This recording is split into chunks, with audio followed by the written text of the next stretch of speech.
Ako po si Paulo Diet, Sable Operator ng LCC Legazpi. Nag-run po ng 6 days yung machine na may 11 meters.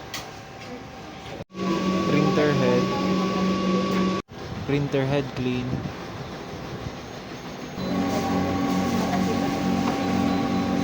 Punas ng capping after head clean.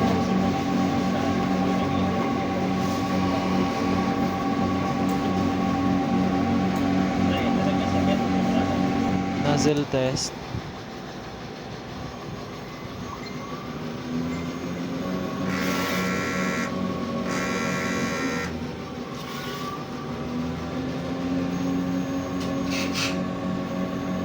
Ink system ay tama lang. Waste tank disposal every Wednesday. AVR naka 220 volts. Ito naman po yung inks namin. Sa left side po yung used and sa right side po yung unused. So dyan po muna nakalagay yung Sable paper po namin. Consumable monitoring ng sayang. Magenta, yellow,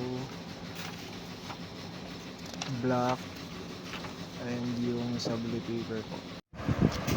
Sable daily output monitoring and Sable printer daily checklist.